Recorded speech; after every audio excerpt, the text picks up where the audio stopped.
Merci beaucoup. Installez-vous, s'il vous plaît.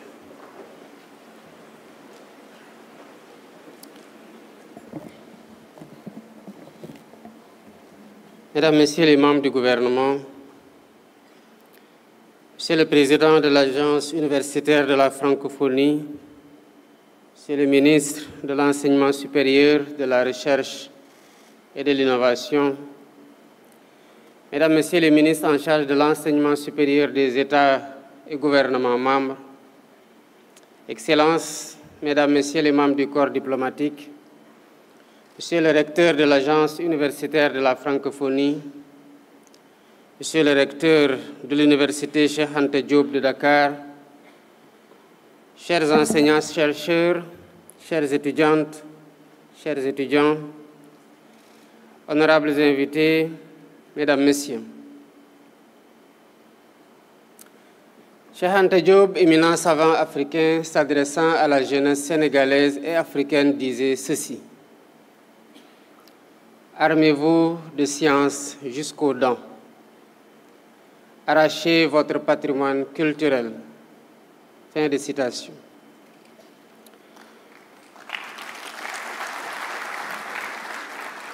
Je retiens de cette admirable injonction l'urgence de l'action et la nécessité de celle-ci. Par cette injonction, Cheikh Anta Diop réaffirme la consubstantialité du lien entre la science et la culture. En effet, la science, fût-elle qualifiée de dure, n'est au fond jamais neutre ou désincarnée. Elle est chargée de sens. D'ailleurs, l'histoire regorge d'exemples d'une instrumentalisation de la science pour imposer des idéologies au détriment d'autres peuples. Sous ce rapport, il est fondamental que le continent africain investisse massivement dans la science et la technologie et en particulier dans l'autonomisation des savoirs. Cette autonomie doit commencer par l'enseignement à tous les niveaux, y compris dans l'enseignement supérieur et la recherche, des savoirs endogènes qui sont une part inaltérable de la science universelle. Au surplus, il nous faut, au-delà de l'intégration politique et économique, penser à une intégration de l'enseignement supérieur en Afrique et par-dessus tout à l'intégration des savoirs africains. En réalité, cette intégration des savoirs était en réalité ancrée en Afrique de l'Ouest, à l'époque où la transmission et le partage des supports du savoir, ainsi que la mobilité des porteurs, constituaient une véritable sinécure. Et pourtant, les foyers ardents de l'université Ali Amar Fall de Pire au Sénégal, les localités de Tinguety en Mauritanie ou de Tombouctou au Mali renseignent à suffisance sur l'existence de solides traditions. Il s'agit de traditions relatives à la promotion des sciences et celle de la circulation du savoir et des savants à des époques pourtant reculées. Mesdames, Messieurs, l'Agence universitaire de la francophonie œuvre depuis sa création à l'intégration de l'espace francophone et à l'inclusion et à la recherche de l'autonomisation scientifique. Toutefois, il est primordial que cette mission soit réalisée dans un esprit d'ouverture à d'autres aires linguistiques et à d'autres modèles culturels. C'est pourquoi je me réjouis de présider ce matin la cérémonie d'ouverture de la 19e Assemblée générale de la francophonie, de l'Agence universitaire de la francophonie, couplée à la 5e semaine mondiale de la francophonie scientifique. Je voudrais donc souhaiter la cordiale bienvenue en terre africaine, terre du Sénégal, terre d'hospitalité, de culture, de partage du savoir à nos hôtes. Bienvenue chez nous.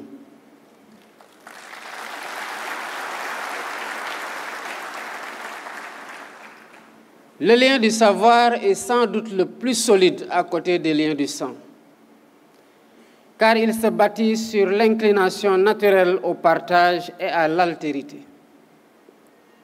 Le Sénégal, pays membre fondateur de la francophonie institutionnelle, abrite depuis 1974 le siège du Bureau Afrique de l'Ouest de l'Agence universitaire de la francophonie, l'un des plus anciens de l'espace francophone qui regroupe 12 pays et 135 universités de la sous-région.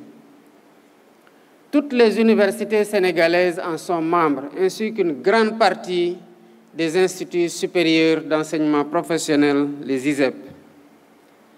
Le Sénégal est engagé dans la dynamique de l'intégration scientifique en Afrique de l'Ouest francophone. Et cette intégration passe par la mise en œuvre de programmes de formation, de la recherche, de l'innovation dans toute la sous-région. Mesdames, Messieurs, les défis contemporains de l'enseignement supérieur sont légion.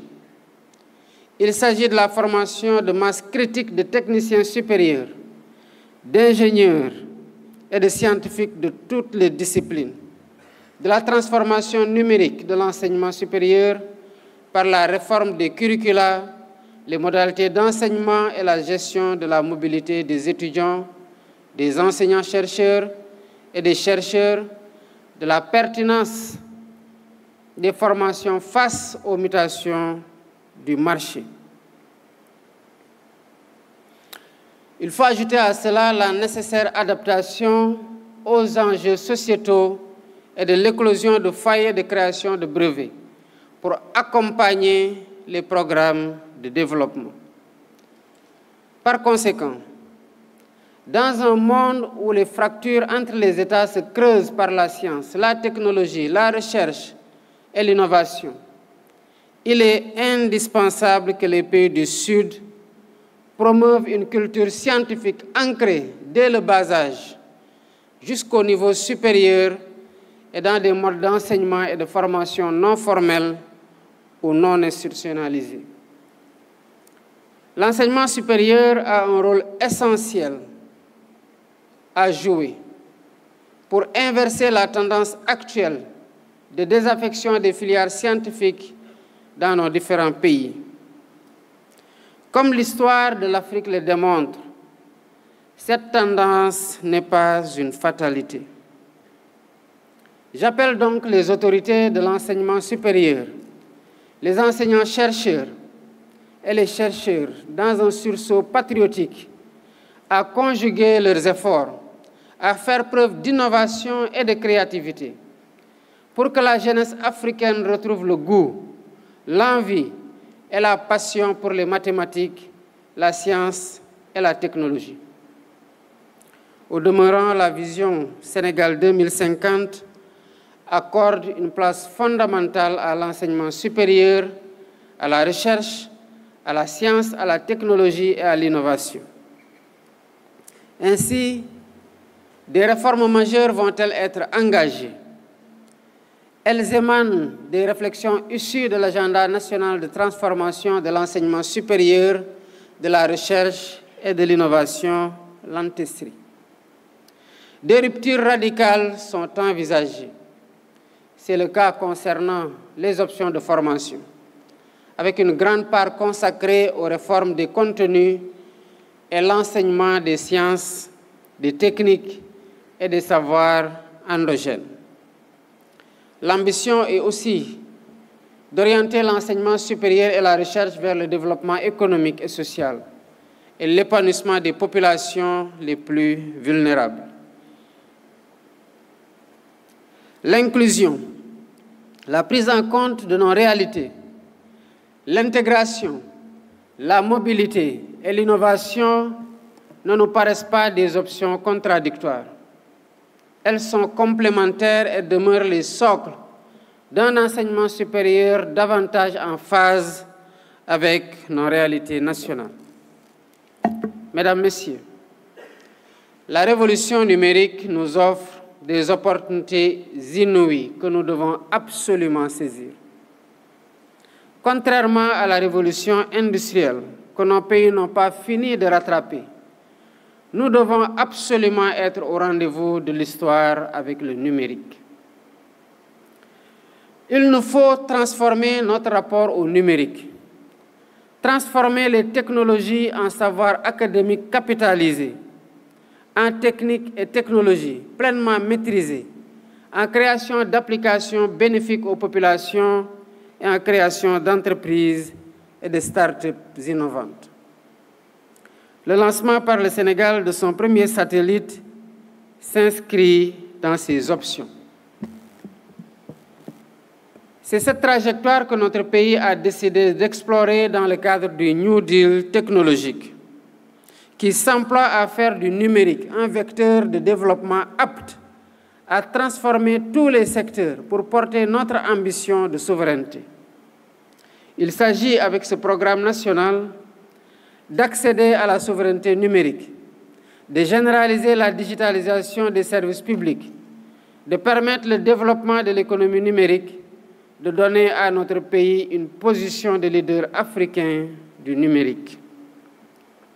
Mesdames, Messieurs, il est important que l'Agence universitaire de la francophonie demeure à l'avant-garde de l'innovation dans l'enseignement supérieur, en poursuivant des objectifs visant à faciliter les synergies entre enseignants-chercheurs, chercheurs et décideurs publics comme privés. La francophonie, fondée sur la promotion de la diversité culturelle et linguistique, devra également accorder une place plus importante aux langues nationales dans ses projets pour la recherche et l'innovation aux côtés du français. Cette orientation nous tient particulièrement à cœur dans notre ambition de valorisation de notre patrimoine culturel. En effet, les menaces contre la diversité concernent toutes les langues sans exception, y compris nos langues locales. Le respect de la diversité commande que tous les idiomes, dans un rapport d'équité, apportent ensemble leur contribution à l'essor de la lumière du savoir. C'est une question de dignité autant que de pragmatisme. C'est aussi et surtout une question de souveraineté. Je me réjouis par ailleurs de constater que l'Agence universitaire de la francophonie s'est engagée depuis quelques années dans un processus de diversification de ses offres programmatiques, en accordant une part significative à l'entrepreneuriat des jeunes et des femmes et à l'insertion professionnelle. Et je voudrais saluer à cet égard la mise en œuvre de 2 projets qui épousent parfaitement les préoccupations de mon gouvernement. Il s'agit du projet Entreprendre, qui vise à développer une culture entrepreneuriale dans les universités et accompagner les porteurs de projets étudiants. Et le projet Mobilité urbaine durable et emploi, dont l'objectif est de créer un écosystème inclusif pour la formation et l'insertion dans les métiers de la mobilité urbaine durable.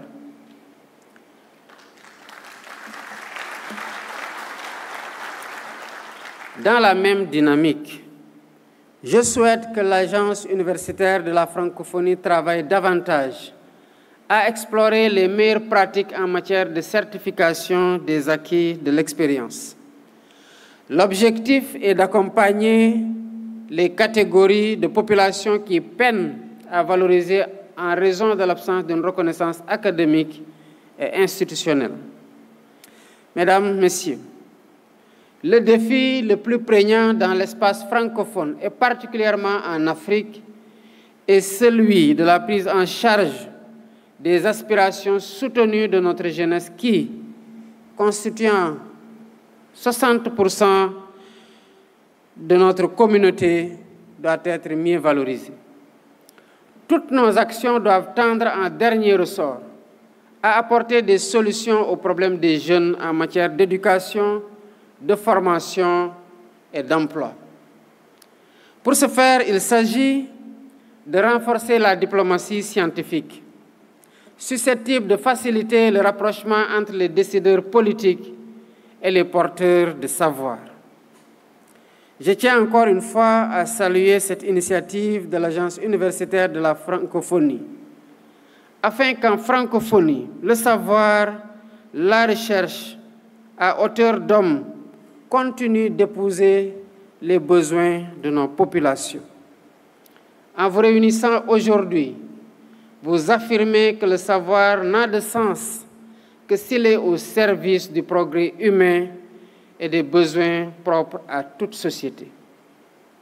Je vous félicite pour cet engagement et vous souhaite des échanges fructueux et inspirants.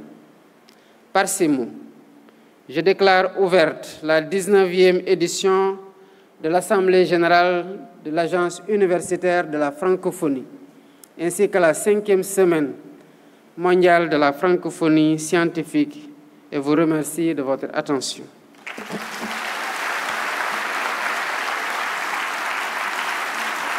Merci beaucoup, Excellence, Monsieur le Président de la République, Bassirou Diomaye Diakhar Faye, qui nous fait le privilège de venir ouvrir donc cette Assemblée générale et cette semaine mondiale de la francophonie scientifique. Nous allons laisser Son Excellence se retirer. Sa suite, en attendant, je vous garde quelques minutes pour des informations pratiques, si vous le voulez bien. N'oubliez pas d'aller faire un tour dans le hall afin de visiter l'exposition qui est sur place. Elle est divisée en deux parties. La première réservée au ministère de l'Enseignement supérieur du Sénégal, ainsi qu'une seconde